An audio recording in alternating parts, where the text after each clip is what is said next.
20 years, two strokes, two marathons, two Guinness World Record attempts. And here we are. Today is Thankful Thursday. It's also Throwback Thursday with Fiance Files with the one and only Sekou Wright and Fee King. Join us today. Check in, chat with us. We're talking about all things love, relationships, friendships, challenges, how we navigate our relationship. Let's go.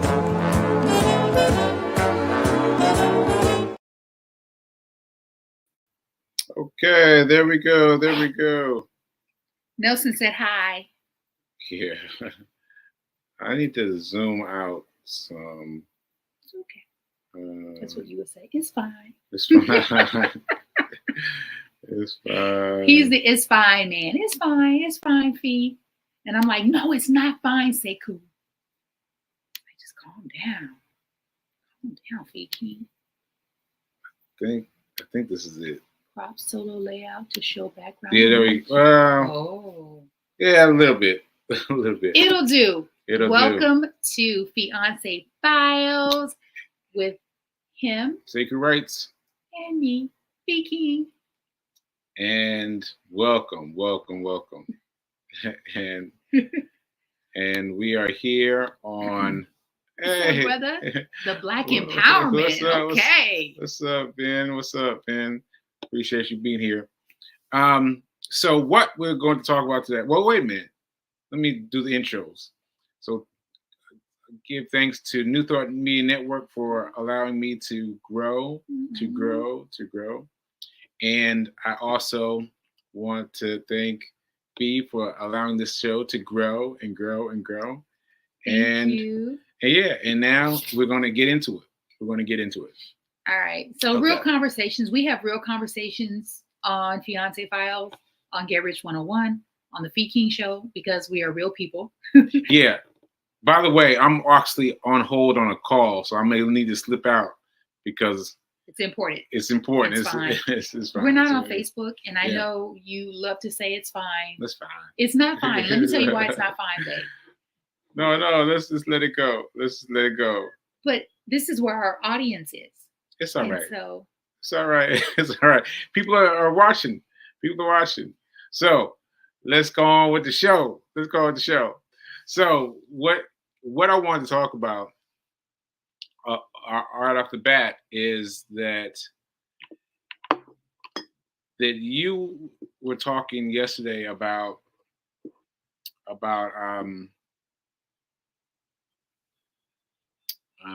you're distracted by that. No, I'm distracted by whatever you were doing. Shoot. Stay focused. I was talking yesterday about. You were talking yesterday about you were come on, Sekou. Is it about money? Yes, family, it's about money. Finances. The 10%. The 10% down. And so this is what I was talking about. As you use the 10%. You use the 10%, and you were talking about it because you were feeling like it wasn't comfortable. And so I wanted to talk about that. Okay, I honestly, I don't know what we're talking about. Are we talking about when you were watching the show? What are we talking about? The 10%? No, you're talking about your 10%. Like you were feeling like you got to pay these bills. You got to pay these bills, and it doesn't make sense to set aside the 10%, but you set aside 10% anyway. Slow down. Mm-hmm. So people can understand you because this is so important. Yeah. So take your time, pause, say it again. I said that you were saying yesterday that it was hard for you to set aside the 10%. Okay. But you felt like you had to pay these bills, Yes. But then you were able to shift and actually set aside the 10%. That's good. So I want to talk about that. That's good. Yes. Yeah. That's so good. That is so good. Let me tell you why it's so good. Okay. So many reasons why it's so good is because as I'm jogging, walking around New York City specifically, when I see unhoused people, when I see people who appear to be distressed, the first thing that comes to mind is if only they had someone in their lives who could have gotten their attention about money. I think, and I'm like, wow, you probably need to focus on yourself. And I say, no, because I can focus on myself in the midst of helping other people. And also that helps you focus on yourself. Helping other people helps you because you're saying in it, you're saying in it, you're saying in it. Say that again. Helping you. Yeah, helping other people helps you stay in it. Yes. And so I just wanted to say that is when I'm moving around and I see people, a big part of me wants to stop and say to them, and I do this a lot when I'm in the Uber. I do say it. I said, you know what, no matter where you are, how much money you make, or how small the amount is, even if it's $1, I said the best thing you can do for yourself, and typically this conversation happens with women who have children, the best thing that you can do for yourself and your child is pay yourself first and set aside 10%. If you're unable to do 10%, at least do $1. And that does keep me on track. So I was in Baltimore City. I had a couple wood tool therapy clients, a couple massage clients, and I'm also doing Uber, as well as dentist appointment. Just when I go to Baltimore, it is a whole production. I feel like I need a camera team to follow me around. And I'm sharing with Sekou how much money I made on certain days. And he said, don't forget fee. Yeah. Don't forget fee. Yeah. And I was active about it. Active about it. Active about it. Knew we had to be active about it. So I was like, let me stop telling him how much. But it kept me on track. And even though paying my bills are supremely important, paying yourself ought to be more important. It ought to be. It ought to and be. I know it's challenging. It's hard though. It's hard. It's so important though, Yeah, because we have not been conditioned to put ourselves first in so many areas of our lives. We have just not been conditioned to do that. And so I did that. And I did that with my Charles Schwab account, which meant I needed to go and get a cashier's check. So there were, and sometimes when you have more than one step, that can throw you off and distract you because you're like, that's too many steps. Oh, that's going to take too much time. Oh, I got to drive. The nearest Charles Schwab from where I was, and I was all over the DMV, the nearest Charles Schwab was anywhere from 6 to 12 miles away. 6 to 12 miles. And let me tell you how the universe works and how spirit shows up and supports you. I literally was in Annapolis doing Uber, dropped off a passenger. I was en route to dropping off a passenger at this extraordinary mall, beautiful mall. And I just looked ahead because I'm at a light and I was like, what? I didn't even say anything. I turned the app off, dropped her off, because that's another thing. If I get another ride request, that's another excuse I couldn't get there because and then I said it's 8:30. They probably don't open until 9, which means I'm gonna need to wait 30 minutes. And I pulled up, and guess what time they open? The time. 8:30. 8:30. 8:30, right? That's so key because there's all these excuses that we put up in front of ourselves in between giving the 10%, saving the 10%, investing the 10%. Investing the 10%. Yes. So I just want to make this clear because I say this a lot. I say, put the 10% away, put the 10% away. But you have to understand that I had to go through a period of hardship with it. And often, sometimes I slip. Sometimes I slip now. But I swear to you that putting aside that money, paying yourself first, and you know you heard it before. You know you heard it before. They heard it from you. They heard it from other people out there in the world. Everyone's talking about pay yourself first. Pay yourself first. I've heard it a billion times. I've never heard it. I've never heard someone say that to me until Sekou writes. I've heard churches say give your first 10, tithe, But I've never heard anyone say pay you first. You never heard that? Never. Well, I don't know. And I've heard it working. a lot. I've heard it a lot. I've been working since the age of 12. Wow. And not one employer, not one human resources person, not my mother. Wow. Not one person ever said, oh, by the way, when you get your first check, pay you first. Like, okay, well, let me pause right there, because what you just did was you were someone friendly, giving you good advice, right? Let me give you advice about 10%, but I'm talking about people just saying it off the wheel, like, yeah, save 10%, like this easy. No, not save 10%. Pay yourself first. Pay yourself first. But just a casual. No, Sekou, what I'm saying to you is no. Yeah. No, I'm saying no one has ever casually said that. Yeah, I know, but you're saying like a friendly thing. A friendly thing, like, yeah, let me tell you what to do with your 10%. Let me tell you what to do. And I haven't experienced that. Okay. But I've had experienced people talking about, make sure you pay yourself first. Just kind of casually.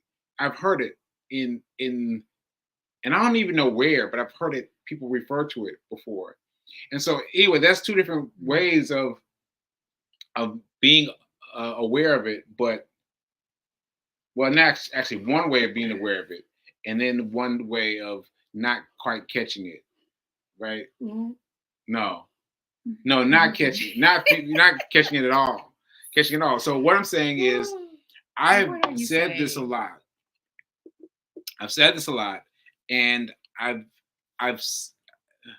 said it, but what I mean is that I've had to go through my period of hardship with it, because remember, I had a $200,000 per year salary, and then I wasn't saving anything. But then I went down to DoorDash, and I was like, this is gonna it's not gonna make any money. It's not gonna make any difference. Me paying myself first is not gonna make any difference. Mm. And I had to fight until I will finally set aside 10% off the top. Now, like that's like $10 off of $100. Well, $100, 10% of that is $10. Yes. And I'll be like, oh man, I'm gonna need that $10. I'm gonna need that $10. We always think we're gonna need it. I'm gonna need that $10. Yeah. And then I put it away, put it aside, and then I focused on the money I had, the 90 that I had, and it took care of everything. And this was a guy during this time. And I hope that when we teach our upcoming seminar, yes, which is, by the way, shameless plug, right. Getting fit, physically and fiscally fit, right, so that you and us and all of us can go into 2025 in the red. Like, I want you to imagine what it's going to feel like, because you do the work, to go into the new year physically fit and fiscally fit, knowing more than you do now. Oh, there we go. So we want you to become with us a baddie. It's really a bad bloop at being physically and fiscally fit. And so this was a man during the time. I was saying, I hope that you share the story of that $200,000 a year job in our course, in the challenge. I hope that you do that. Sure. Because I know that I've heard it, but I feel like I need to hear it again. Like, how did you go from $200,000 a year? Let me say it again for my ladies in the back row, because y'all know y'all want to know. How did he go from $200,000 a year to doing DoorDash? Right? And so DoorDash during the pandemic. During the pandemic, so I had no way to make money. Yeah. So when we launched this challenge, Sekou definitely will be dropping a lot more knowledge in that. What I want to say, though, is this is a guy during that time. Let me repeat. He was earning $200,000 a year. From that to DoorDash. However, during that time, he took $1.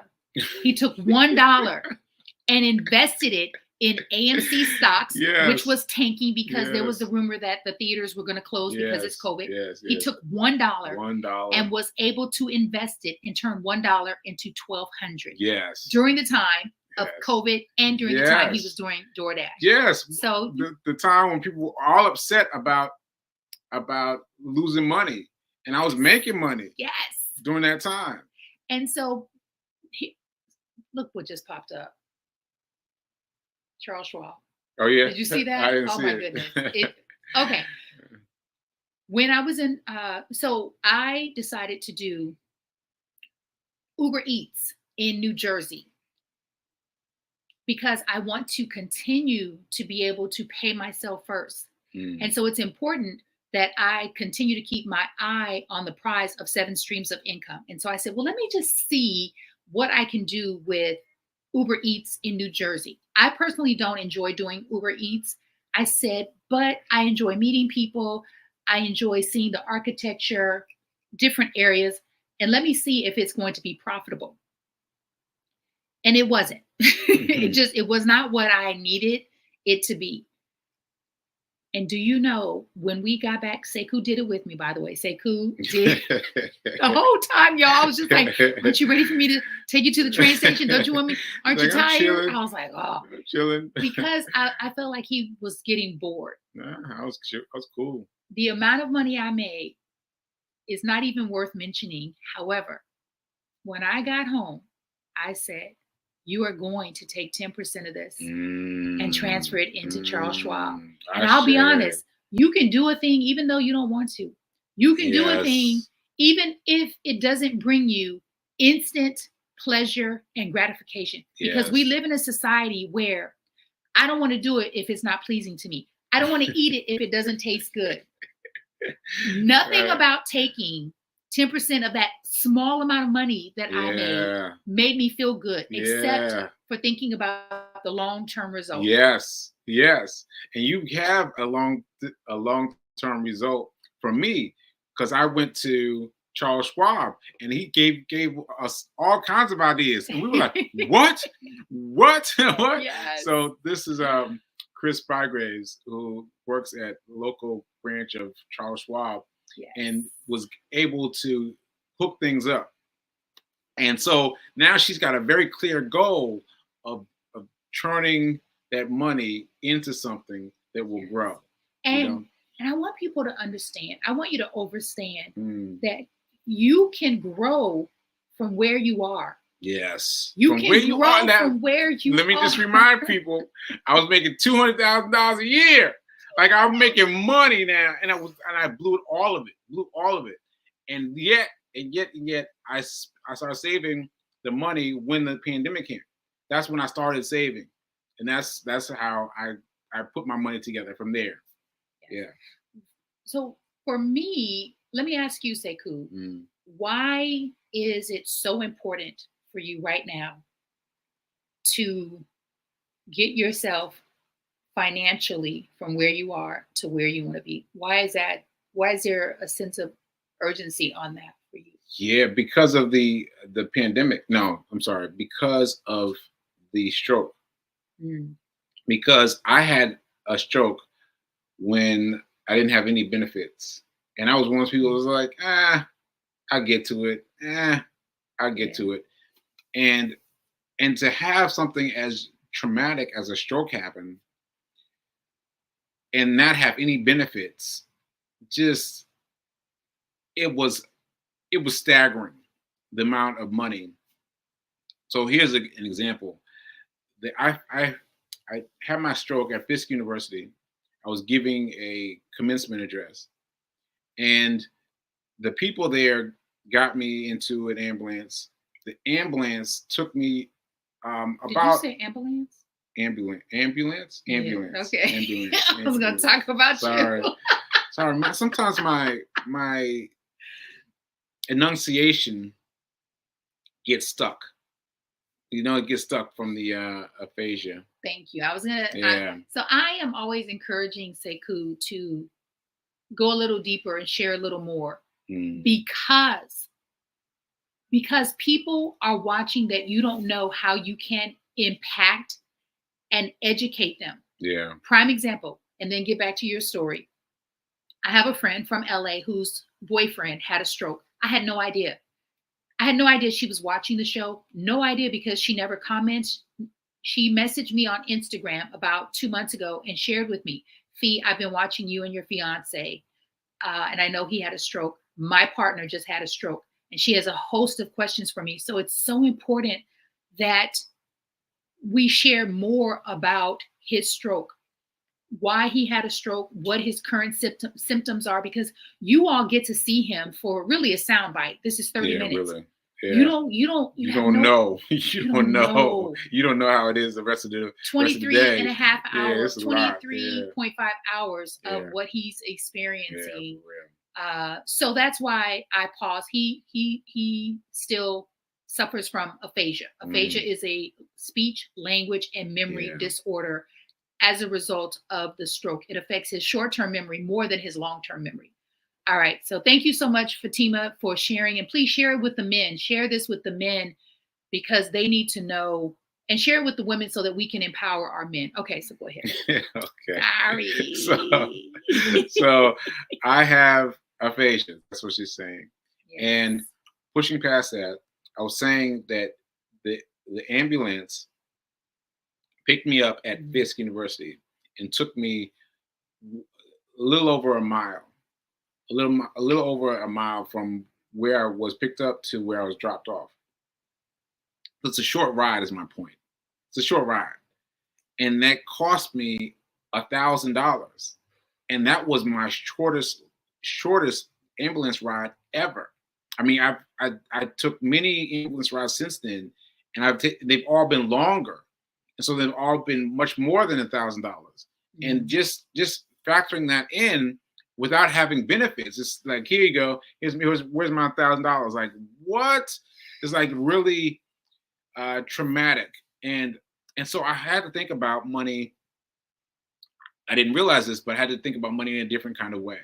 Yeah. And so I've been thinking about money in a much more focused, driven way. And I've learned some things that, I mean, that have been staggering. I mean, just the fact that I can get a financial advisor right now, and have it change my life right now. Yes, is amazing. And it's because you started from where you are. A lot of times people think, including myself in the past, oh, as soon as I make more money, as soon as I get more clients, as soon as then I will. No, you get to do it right now. Right. Here's an example. And I'm so passionate about this as well, because Sekou he's not giving you the real. Here's the real.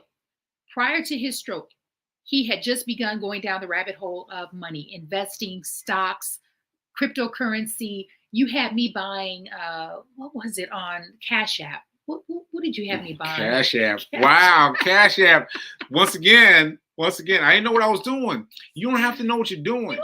You don't have to know what you're doing to make money. You can just do it with whatever. Sorry. Anyway, so I think I had you. I don't even remember. It was something specific that I was purchasing through Cash App. So yeah, it was about to split. Yeah. And that was the day, actually, the day that I spent the most amount of money, the day that I made my biggest investment. Let me reframe. The day that I made my biggest investment, which was Google stock, was the day that he had his stroke, July 14th, 2022. Yeah. What Sekou is not sharing with you is he was doing this work prior to his stroke, but because of his stroke, and I like to say that his stroke was a blessing in disguise, because his stroke created a bigger sense of urgency for him to not only learn about money, but learn about it in a way where he can share and empower other people. And so he's not new to this. He's true to this. And let me just point out, though, that I had amnesia. I had full amnesia. So I did not remember anything regarding to money. I didn't remember that I had a Charles Schwab account. I didn't remember that I had this money. Stocks. I didn't know anything. And I'm just sitting around. I'm watching my show. I was like, I have a show? What? I was listening to my show, and I kept giving myself advice giving myself advice, and I was like, nah, I'm not doing that. I'm not doing that. Like, that's crazy talk. Yeah, that was crazy talk to me. And then it slowly dawned on me, hey, maybe I've done this before. And I looked at my phone, I was like, oh my goodness. And then I had to figure out how to get into it because I forgot all the passwords. So yeah, it was really an interesting procedure to go through it like that. But it made me value it so much more. It made me value so much more because I was like, wow, this is great that I've got this thing. I've got these these little, I don't know what to call He them. will make up a word. Yeah. Like, yeah. You're gonna say these pigeons. Speaking of, did you upload that photo that I sent you? Oh you yeah. Just said a keyword. Yeah. So he just said these pigeons. Yeah. And this morning I wanted to share this image, and I know you can't see it here. I'll share it on my my Facebook page. This photo is so important because it symbolizes that nothing is constant. Things are always changing. Things are always changing. Sometimes you look at a job or a position, a situation in life as something being stable. I can count on that. And that's not true. Everything is changing. Just last week, there was not a big pigeon in the Highland. Do you remember what was there? No.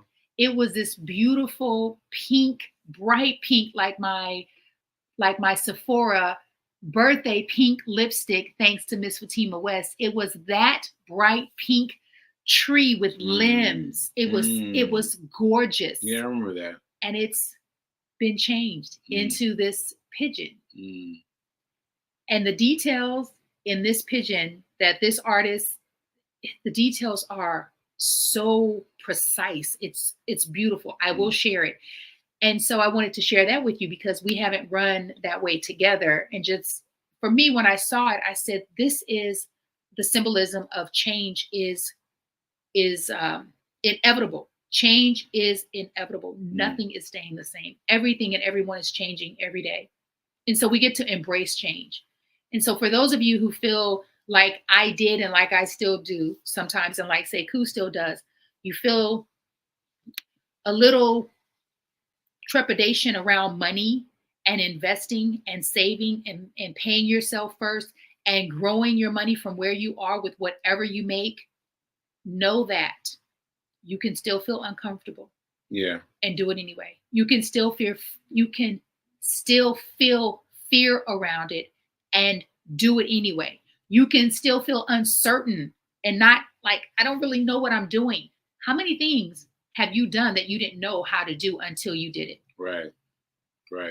And just remember that even though you should do it every day, you should do it every day. You should take your 10% out and put it aside, right?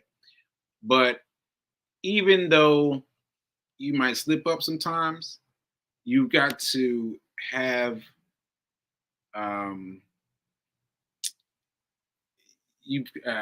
maybe discipline. You have to continue to work your discipline muscle. It's not, not having discipline. Like, even though you might not have discipline, if you put aside the 10% once,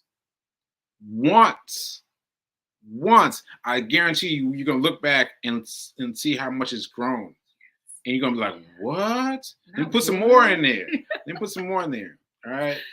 So, thank you, Bitcoin. Thank you, Sanji. It was Bitcoin he had me buying on Cash App during COVID. Thank you so much, Sanji. Allen, she said Baptist fingers. Girl, I don't know what that means, but let me know. Good morning. I'm late and listening. Oh, yay. Listening from Houston, Texas in the house. She's from Omaha, Nebraska. ONE. Yes, there are Black people in Omaha. Our time is up. Our time is up. Our time is up. We love you, Rev Melissa. Yeah, we love you. So catch Rev Melissa's show today at 10:30 a.m. 10:30 p.m., right? A.m. 10:30 a.m. No, for the moon. But I'm talking about her show. 10:30 a.m. No, she doesn't do the show. She doesn't do the show? She's doing the show? I don't know. She has a show, and then we're doing the full moon ceremony tonight. And let me tell you, the full moon ceremony, it is, when I say important, it is so important. Don't take my word for it. Show up, participate, Yeah. get involved. Yep. We do an incredible journal exercise. We meditate and we learn about the powers of the moon. But more importantly, we get reminded of how powerful we are Right. during the full moon. Okay. And I know we're long overdue now, but I'm just going to say that for me, meditation with the moon is always little like this. Like my mind, the aphasia, everything that's going on in my mind, make it like it doesn't hold very long. But I find that even through that, my mind still carries something through. I'm like, wow, how did I get this? How did this kernel come out? And I was like, wow. So I gotta do the meditation moon every time. Every time. We'll be there tonight, 8:30 p.m. Eastern Standard Time. Yeah. All right, y'all. We'll see you later.